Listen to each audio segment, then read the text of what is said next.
하나님 말씀 요한복음입니다. 요한복음 12장 1절부터 8절까지 말씀. 요한복음 12장 1절부터 8절까지 말씀입니다.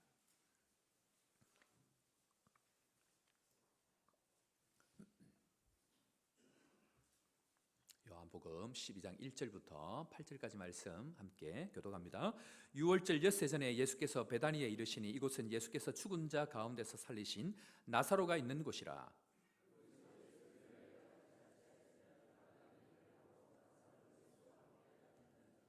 마리아는 지극히 비싼 향유 곧 순전한 나드 한 근을 가져다가 예수의 발에 붓고 자기 머리털로 그의 발을 닦으니 향유 냄새가 집에 가득하더라. 이 향유를 어찌하여 300데나리온에 팔아 가난한 자들에게 주지 아니하였느냐 하니,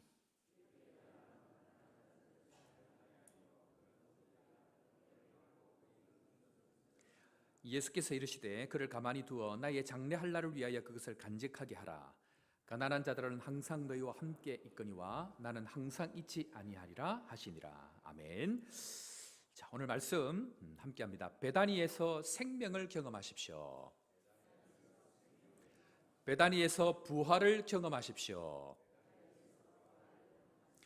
자, 예수님께서 고난 주간을 맞이해서 예수님께서 이제 예루살렘에 입성하셔서 십자가의 길을 본격적으로 걸어가시기 전에 몇 군데 장소를 거쳐가면서 이 십자가의 길이 무엇을 의미하는가 하는 것을 보여주는 것이 십자가의 길인데, 그 첫 번째로 지난주를 우리가 살펴보았습니다. 예수님은 십자가의 길을 걸어가시는데 그 십자가의 길이 무엇인가? 첫 번째는 지난주일날 뭘 배웠습니까? 모든 길이 여리고로 통하는데 여리고가 길이 아니고 누가 길이라 그랬습니까? 예수 그리스도가 길이다. 그 말씀을 드렸습니다. 그래서 예수께서 뭐라고 말씀하셨습니까? 예수님께서 나는 길이요 라고 말씀하셨습니다. 우리 사랑하는 성도 여러분, 예수 그리스도께서 길임을 믿으시고 예수님 붙들고 십자가의 길 담대하게 걸어가시는 은혜의 길을 주 이름으로 축원합니다. 두 번째는요, 예수님께서 여리고를 지나고 나서 저 언덕 너머에 이제 눈앞에 보이는 예루살렘이 보이는데, 그 예루살렘을 들어가기 전에 오늘 어디를 가셨습니까? 베다니를 가셨습니다. 왜 예수님께서 많은 길 가운데에 예루살렘으로 들어가기 전에 베다니를 가셨는가? 오늘 그것을 좀 살펴보려고 하는데, 굉장히 중요한 상징들이 있는데요. 이 베다니에서 일어난 사건, 또 일어났던 이 사건 속에 예수님께서 누구인지 하는 것을 보여주고 있는 내용이 바로 거기에 있습니다. 자, 베다니에서 한번 일어났던 이야기를 결론적으로 얘기하면 한번 따라하겠습니다.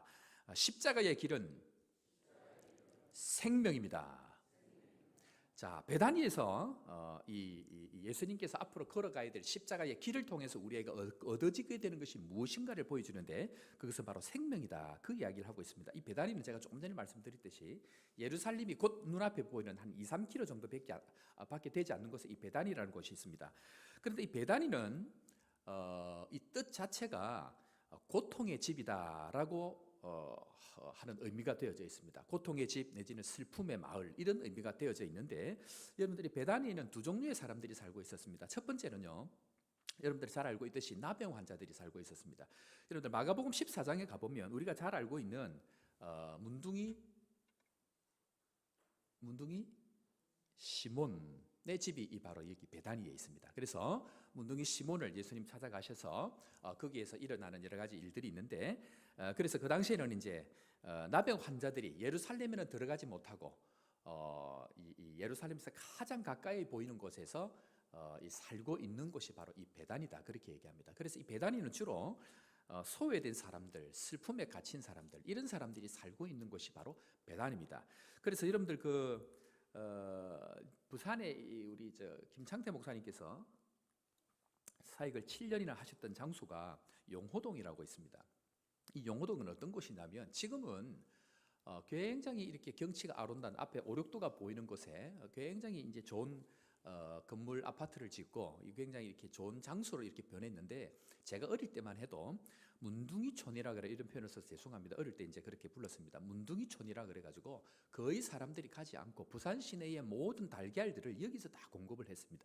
근데 거기에서 사는 거의 대부분의 사람들은 이 나병 환자들이 집단촌을 이루어서 살고 있는 곳인데, 거기에 마을 근처만 딱 가면 코를 찌르는 이렇게 냄새가 뭐냐면 이 양계할 때 나는 냄새 있잖아요. 그 냄새가 굉장히 이렇게 많이 나는데, 그래서 사람들이 이렇게 나병 환자들이 살고 냄새가 나니까 사람들이 무서워서 거기를 가지 못하던 그런 장소입니다. 굉장히 이렇게 사람들이 들어가기를 거부하고 하는 장소인데, 오늘 여기 이 베다니가 바로 그런 장소였다, 그렇게 성경은 볼 수 있습니다. 때문에 여기는 두 번째로 나병 환자뿐만 아니고 제일 가난하고 예루살렘에 들어가지 못하는 이렇게 소외된 사람들이 있는 그런 곳입니다. 그래서 이 베다니 근처에는 큰 무덤들이 있습니다. 지금은 예루살렘에 가보면, 제가 가보지는 않았습니다만은 무덤들이 이렇게 있는데 무덤 하나가 몇 억씩 한답니다. 뭐 그럴까이 하지만 실제 그런데 이유가 뭐냐면, 예수님께서 부활을 하실 때에 오실 때에 예루살렘 근처에 이 감람원이라고 하는 곳이 있는데, 그곳으로 이렇게 오신다는 것을 자기들이 믿고 있기 때문에 부활할 때에 가장 먼저 예수님을 만날 것이다 해갖고 돈 많은 사람들이 여기다 무덤을 짓는데, 무덤이 거의 집이랍니다. 그래서 거기에 사람들이 예수님 오실 것을 기다리고 있는 그런 장소가 되었는데, 아무튼 예수님 이 당시에는 어떤 땅이라고요? 이것은 슬픔의 장소이고 슬픔의 마을이다, 이제 그렇게 볼 수가 있습니다. 그런데 그곳에 지금 무슨 일이 있었습니까? 이 베다니에서 12장 1절 우리 다 같이 한번 읽어보겠습니다. 12장 1절입니다. 시작. 엿새 전에 예수께서 죽은 자 가운데서 살리신 나사로가 있는 곳이다. 이 절망의 장소, 죽음의 장소, 모든 사람들이 슬픔 가운데 있는 이 장소가 어떤 장소가 되었단 말입니까? 바로 생명의 장소가 되어졌던 곳이 바로 이 베다니다, 그 이야기를 합니다. 예수님께서는 절대로 어떤 장소 하나, 사람 하나를 의미 없이 세워지고 또 기적을 일으킨 적이 단 한 번도 없습니다. 이 베다니, 죽음의 장소, 슬픔의 장소, 모든 사람들이 절망을 하고 있는 그 장소에서 다른 것도 아니고 죽은 나사로를 살렸다는 것은, 사람들이 모두 절망이라고 생각하고 슬픔이라고 생각하는 그곳에 예수 그리스도께서 생명으로 오실 것을 보여주고 있는 것이 바로 이 베다니에서 일으켰던 나사로의 사건이다, 그 이야기를 하고 있다라는 것입니다. 11장 43절 44절에 우리 한번 가보겠습니다. 자막은 아마 준비가 안 됐을 것 같습니다. 11장 43절 44절에 한번 보겠습니다. 자, 이 나사로와 관련된 사건인데요. 시작. 이 말씀을 하시고 큰 소리로 나사로야 나오라 하시니 죽은 자를 수족을 배로 동인 채로 나오는데 그 얼굴은 수건에 쌓였더라. 예수께서 이르시되 풀어놓아 다니게 하라 하시니라. 예수님께서 자신을 십자가의 길을 가기 전에 자신은 뭐라고 정의하셨습니까? 나는 길이요 진리요 생명이다. 십자가의 길을 걸어가기 전에 예수님께서 걸어가신 그 발자취가 무엇이냐면, 나는 무엇을 증명하신다고요? 나는 길임을 증명하시고, 예수님께서 걸어가시기 전에 일으켰던 그 사건을 통해서 나는 생명임을 보여주는 사건들이 바로 죽었던 나사로를, 돌로 막혀있던 그 죽음 가운데 있었던 나사로를 나사로야 일어나라라고 이야기하셔 외치면서 그를 나오게 하는 이 생명의 역사를 보여주는 것이 십자가의 길 끝에 있는 길이 바로 그 길이기 때문에, 그 생명을 향하여서 걸어가는 길이 바로 무슨 길이다? 십자가의 길이다, 그 이야기를 합니다. 사랑하는 성도 여러분, 주님 앞에 십자가의 길이 고통이라 할지라도 십자가의 길 그 끝에는 생명의 역사가 우리 가운데 있는 것 믿으시고 생명의 길을 소망하며 걸어가는 믿음의 성도 다 될 수 있기를 주의 이름으로 축원합니다. 어느 장소가 그렇다고요?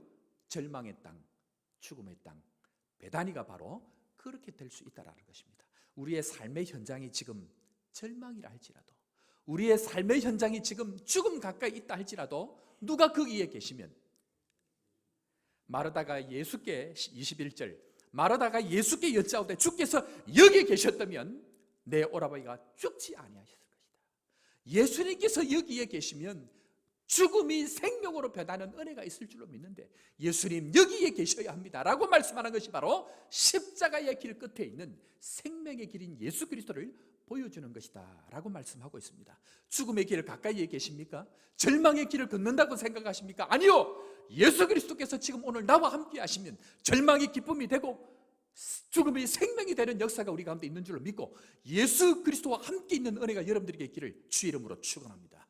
그것이 길이요 진리요 생명 되신 예수 그리스도께서 십자가의 길을 통하여서 우리에게 반드시 보여주고 싶은 것이 바로 이 걸음, 여리고와 베다니를 통해서 보여주고 싶은 예수님 자신의 모습이다. 오늘 그 이야기를 하고 있다라는 것입니다. 그런데요, 오늘 이 베다니가 그 죽음의 땅, 절망의 땅이 누가 오심으로 말미암아 예수 그리스도께서 오심으로 말미암아 어떻게 변했는지를 2절을 통해서 보여줍니다. 우리 2절 말씀 다 같이 한번 읽어보도록 하겠습니다. 2절입니다. 시작. 거기서 예수를 위하여 마르다는 일을 하고 나사로는 예수와 함께 앉아 잔중에 있더라. 사랑하는 성도 여러분, 절망의 땅이 죽었다가 살아나는 이 생명의 길이 있는 곳에는 이 집이 지금 어떤 집으로 변했습니까? 뭐 하는 집으로 변했습니까? 잔치하는 집으로 변했다는 거예요.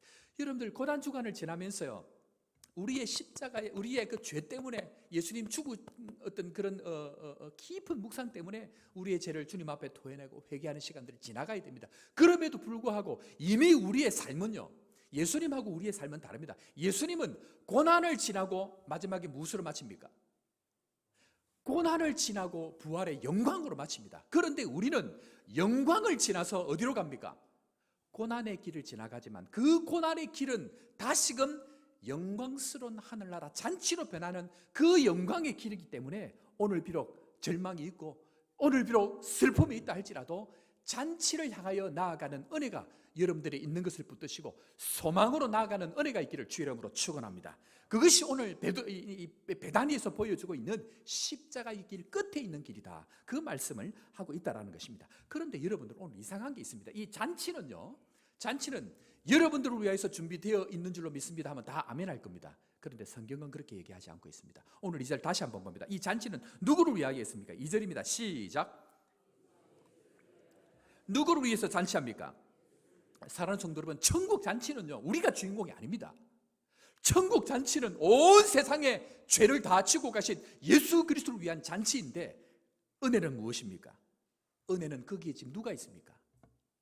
은혜는 거기에 누가 지금 있습니까? 2절 뒷부분 다시 읽습니다. 2절입니다. 시작. 거기서 예수를 위하여서 잔치할 새 마르다는 일을 하고 나사로는 뭘 합니까? 예수와 함께 앉은 자 중에 있더라. 사랑하는 성도 여러분, 예수님 옆에 앉을 수 있는 사람이 누구냐면요, 이 죽음 가운데에 절망 가운데 소망이신 예수 그리스도를 통하여서 생명을 경험한 사람, 그 사람만 옆에 앉을 수 있는 특권이 있는 것, 바로 이것이 십자가의 길인 것을 믿으시기를 바랍니다. 다른 누구도 경험할 수 없는 그 예수님 옆에 앉을 수 있는 사람들은 죽음의 땅 가운데서 소망이신 예수 그리스도를 경험하고 죽음의 가운데 있다가 생명의 부활을 경험한 바로 그 사람이 예수님 옆에서 앉아서 먹을 수 있는 은혜가 있다는 것, 사랑하는 성도 여러분, 이것이 우리에게 소망인 줄 믿으시길 바랍니다. 이 축복이 지금 우리를 기다리고 있다는 것입니다. 그런데요, 오늘 이 고난주간을 우리가 지나면서 예수 그리스도께서 우리를 위해서 죽으신 이것을 깊이 묵상하고 가야 되지만, 그럼에도 불구하고 오늘 이 시간 우리에게 기쁨이 되는 것은 이 죽음의 과정, 이 십자가의 과정을 지나고 나면 예수 그리스도와 함께 먹을 수 있는 이 은혜가 지금 나에게 있다. 때문에 우리는 예수 그리스도께서 죽으심으로 말미암아 우리의 삶 가운데 오늘도 어떤 은혜가 있습니까? 십자가의 과정을 지나고 난 이후에 내 안에 누가 찾아오셔서? 예수 그리스도께서 찾아오셔서 오늘도 나와 먹고 마시는 은혜가 날마다 있기 때문에, 비록 우리가 오늘 고난주간을 의미해서 주님 앞에 나아가지만 날마다 내 안에 무엇이 있습니까? 천국 잔치가 일어나는 은혜가 있는 것이 바로 예수를 믿는 삶인 것을 다시 한번 확신할 수 있는 은혜가 있기를 주의 이름으로 축원합니다. 그런데요, 오늘 이상한 일이 한 번 더 벌어집니다. 여기까지 끝을 내면 되는데 오늘 누가 예수님께 찾아옵니까? 오늘 누가 예수님께 찾아오죠? 한 여인이, 그 여인이 누굽니까? 마리아가 오늘 예수님께 나와서 중요한 일을 하고 있는데 그 의미가 무엇인지를 한 번 더 보겠습니다. 3절입니다. 3절 다시 한번 읽습니다. 시작. 마리아는 나드 한 그릇을 가져다가 예수의 발에 붓고 자기 머리털로 그의 발을 닦으니 향유 냄새가 집에 가득하더라. 이 나드라는 것은 인도에서 나는 이 나무인데요, 이 나무의 뿌리와 줄기는 굉장히 비싼 이 향유 내지는 향수 내지는 이렇게 향신료, 이게 뭡니까? 그 화장품으로 쓰이는데, 여기서 순전하니다 이 말은 물을 하나도 타지 않은 100% 원액이다, 그 얘기를 합니다. 그런데 이제 이 많은 성경을 연구하는 사람들이 이 나드를 계산을 하니까 어느 정도 비용이 나오느냐 하는데, 주로 계산이 빠른 사람이 이 계산을 합니다. 오늘 누가 계산을 합니까? 이 말씀 뒤에 보니까 가롯 유다가 계산을 합니다. 가롯 유다가 이것을 팔면 얼마나 나온다고 얘기합니까? 300 정도 데나리온 나옵니다. 근데 한 데나리온은 이 노동자들의 하루 품삯을 얘기합니다. 그러니까 얼추 대충 계산을 해봐도 1년에 365일이니까 뭐 쉬는 날 빼고 나면 거의 1년치 노동자들의 연봉을 얘기합니다. 이거 엄청난 돈이지 않습니까? 그것을 한 번에 어떻게 했다고요? 한 번에 예수님께 다 부어가지고 그 예수님께 드린 뿐만 아니고 드리고 난 이후에 이 넣었던 이 병까지 다 깨트려 버립니다. 모두를 다 드렸다 그 얘기를 합니다. 그런데 이 향유는 어떤 사람들이 준비하느냐? 그것은요, 이 이스라엘 백성들의 여인들에게 있어서 결혼을 할 때에 신부들이 신랑을 위해서 가져가는 결혼 준비물입니다. 그러니까 결혼을 위해서 준비하는 가장 중요한 것 중에 하나가 바로 이 향유입니다. 사랑하는 성도 여러분, 십자가의 길은요, 어떤 길이냐면 다른 것이 아닙니다. 십자가의 길은 신랑 되신 예수 그리스도를 위해서 걸어가는 길이 바로 십자가의 길입니다. 이 향유를 부었던 마리아는요, 예수님께서 지금 우리를 위해서 죽어갈 십자가의 길, 그 죽음을 예비하고 있는데, 이 여인은 그저 죽음으로 끝이 나는 것이 아니고 죽음 너머에 있는 생명을 기대하면서 이 예수 그리스도께서 궁극적으로 우리에게 누가 되실 것을 기대합니까? 나의 신랑 되신 예수 그리스도를 기대하면서 그 죽으심을 기념하면서 자신의 전부를 다 부어놓는 사건이 바로 향유를 부어놓는 사건입니다. 그리해서 그의 인생은 죽음과 절망의 땅이었지만 그것은 잔치하는 집으로 바뀌어지고, 그곳은 썩은 냄새가 나는 공동묘지가 아니고 온 나도 향기로 풍성한 향기를 드러낼 수 있는 잔치집이 될 수 있다는 것이 바로 예수 그리스도를 나의 신랑으로 믿고 살아가는 사람들에게 일어나는 믿음의 고백인 것 믿으시는 은혜가 있기를 주의 이름으로 축원합니다. 그런데요, 오늘 이 사건과 함께 성경은 늘 그렇습니다. 똑같은 사건을 가지면서 대조를 반드시 이루어갑니다. 오늘 이 신랑 되신 예수 그리스도를 예비하면서 이 마리아가 그 수많은 준비했던 신랑과 결혼을 준비해서 드렸던 향유를 전부 다 드렸는데, 그러면 어떤 일이 또 생기겠습니까? 반대의 일이 반드시 일어납니다. 자, 오늘 반대의 일이 어떤 일이 일어나는가 다시 한번 우리 성경을 보는데요. 5절 말씀, 6절 말씀인데 뭐 우리 다 아니까 6절 말씀 다 한번 읽도록 하겠습니다. 6절입니다. 시작.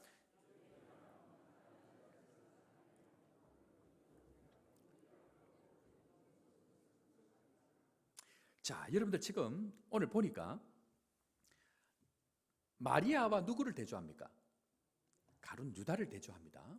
이것은 천국 잔치를 향해서 예수님의 죽음을 통해서 우리가 생명의 길이신 예수 그리스도를 보여주면서 우리의 신랑 되신 예수 그리스도가 궁극적으로 십자가의 길 끝에서 만나게 되는 우리의 궁극적인 목적인데, 그 예수 그리스도를 만나가는 십자가의 길 가운데에 우리는 반드시 신랑 되신 예수 그리스도를 향하여 나가는 신부가 되는 것입니다. 그런데 신부가 되지 않고 살아가는 사람들에게 나타나는 특징이 뭐냐면요, 오늘 뭐 합니까? 가룟 유다가 뭐 하죠? 계산합니다. 여러분들 결혼할 때에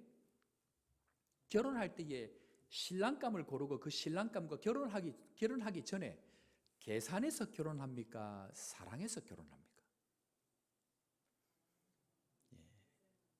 마치 계산을 하고 결혼한 것처럼 저를 쳐다보시면 안 됩니다. 이것이 핵심입니다. 우리의 십자가 길이 뭐냐면요, 신랑 되신 예수 그리스도를 위해서 순전하게 준비되는 신부의 모습으로 걸어가는 것이 우리 평생의 삶인데, 그 예수 그리스도를 신랑으로 여기지 아니하고 그 사람을 나의 목적을 이루기 위한 다른 어떤 것으로 생각하면 우리는 평생 계산하면서 살아간다는 얘기입니다. 오직 신랑 되신 예수 그리스도만을 위해서 살아가는 인생은 계산하지 아니하고 내 인생 준비된 것 모든 것까지라도 다 드릴 수 있는 신부인데, 그렇지 아니하고 오늘 이 가룟 유다와 같이 자기의 목적을 위해서 살아가는 사람은 끊임없이 계산하고 끊임없이 이용하고 끊임없이 자기의 목적을 향하여 나아가기 때문에 그 예수님의 죽음은 절대로 자기에게 용납되지 않을 뿐만 아니고 예수님이 죽어도 문제고 예수님이 살아도 문제가 되는 인생이 된다는 것입니다. 사랑하는 성도 여러분, 고난주간 우리가 십자가의 길을 걸어갈 때에 비록 우리의 길이 고난이고 우리의 길이 절망 가운데 있다 할지라도 우리가 끝까지 이 주님을 향하여 나아가는 것은 예수 그리스도께서 우리에게 생명을 주시기 위하여서 오늘도 그 길을 가고 있는 것을 다시 한번 믿고, 그러나 그 생명의 길 끝에 천국 잔치에서 그 신랑 되신 예수 그리스도 앞에 온 삶을 다 드렸던 그리스도의 거룩한 신부들이 함께 앉아서 먹는 그날을 기약하며 달려가는 것이 십자가의 길이라고 이야기합니다. 사랑하는 성도 여러분, 거룩한 신부로 하나님 앞에 준비되어져서 이 땅 가운데 살아가는 우리의 삶이 비록 공고하고 오늘도 답답한 일 때문에 하나님 앞에 어렵고 힘든 눈물의 골짜기를 지나면서 답답한 마음으로 살아간다 할지라도 우리가 걸어가는 이 십자가의 길 끝에 우리를 두 팔 벌려 맞이하시는 신랑 되신 예수 그리스도께서 우리의 온 삶을 다하여 드렸던 그 우리의 신부된 마음으로 살아갔던 우리의 삶을 안으시고 나와 함께 먹고 나와 함께 하자고 기다리시는 그 예수 그리스도의 생명의 은혜를 다시 한번 소망하고 오늘 가는 그 길이 우리 가운데에 천국 잔치를 향하여 나아가는 믿음의 백성 될 수 있기를 주의 이름으로 축원합니다.